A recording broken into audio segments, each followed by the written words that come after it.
Today we're traveling back to a time when life was short, brutal, and surprisingly, fun. The Middle Ages weren't as dull or pious as you might think. Behind the heavy church bells and strict religious codes, people drank, laughed, fought, and sinned, sometimes spectacularly.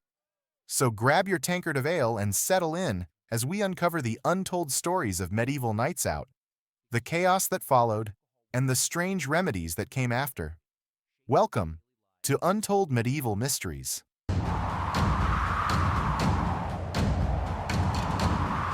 Imagine a dimly lit room filled with laughter, music, and the smell of beer-soaked wood.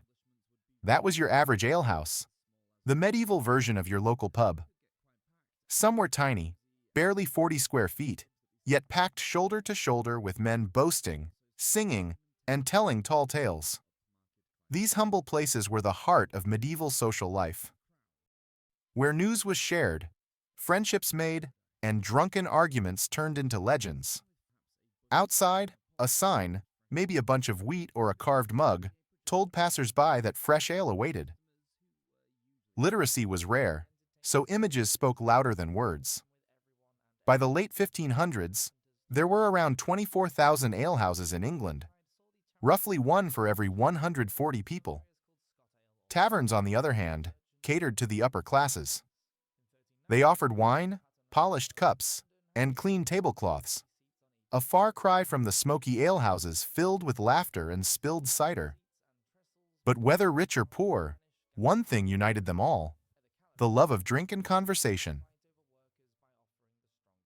When the church bells rang at dusk, they signaled curfew and the closing of the city gates. Innkeepers were expected to send everyone home before night fell, because after curfew, whatever chaos unfolded in the streets could legally be blamed on them. Still, few obeyed completely. Some would linger, whispering secrets or singing bawdy songs while the ale flowed. Others would slip out into the night, their laughter echoing through cobbled streets. Inside alehouses offered simple food: bread, cheese, or a cheap meat pie. Most customers were men, though barmaids and landladies played their part in keeping things lively. Occasionally, for the right price, some taverns offered a little extra entertainment. One record from Worcestershire mentions a landlord allowing a guest named Elizabeth Hudges to sleep with her lover in his own bed, while his wife politely covered the window with an apron.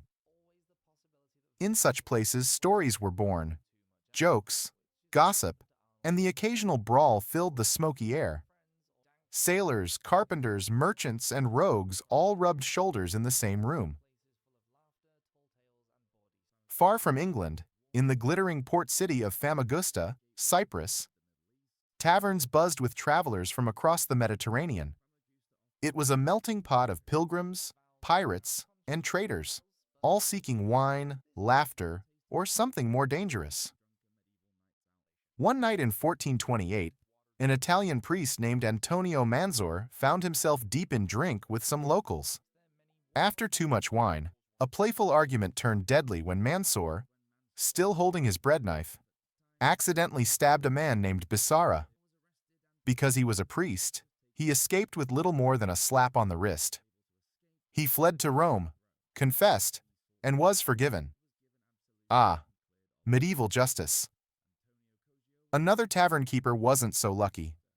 During a fight, he accidentally smashed a customer's skull with a wine jug. The victim survived but spent weeks bedridden and demanded compensation, including payment for his haircut. By the 15th century, Famagusta had become infamous for its courtesans, the elite sex workers of the medieval world. Their beauty and wealth shocked travelers. Some said the very soil of Cyprus inspired desire, being the mythical birthplace of Aphrodite, the goddess of love. Even Pope Pius II remarked that Famagustan women were exceedingly wanton. In Venice, things weren't much holier. Street taverns and fried fish stalls dotted the canals, and drunken brawls were so common that night watchmen, known as the Lords of the Night, often used torture to restore order. By 1358, Venice legalized and regulated brothels, not because they approved of sin, but because they believed it kept men from committing worse sins. When it came to pleasure, there were consequences. The most feared illness wasn't a plague, it was the burning sickness. What we now know as gonorrhea or syphilis was often called divine punishment. Authorities in London banned infected women from working in brothels, though symptoms were rarely hidden for long. Writers warned men to avoid women full of impure and virulent matter. But warnings were ignored. The treatments were as brutal as the diseases. Vinegar washes, bloodletting, and even urine cleansing were standard. Some physicians advised wrapping the affected area in cabbage leaves sprinkled with powdered herbs. Others used quicklime. Yes, the same chemical used to dissolve corpses. A French physician once recommended purging the body through the bowels to cure lust-borne illness, a 3-month ordeal of bleeding, fasting, and prayer. Others simply turned to faith. Men prayed to saints like Thomas Becket to cleanse them of their sins of the flesh. One recorded miracle tells of a man healed of leprosy after visiting a prostitute. Proof, apparently, that divine mercy was infinite and mysterious. So, was the Middle Ages truly a dark age? Not quite. It was loud, messy, and full of contradictions.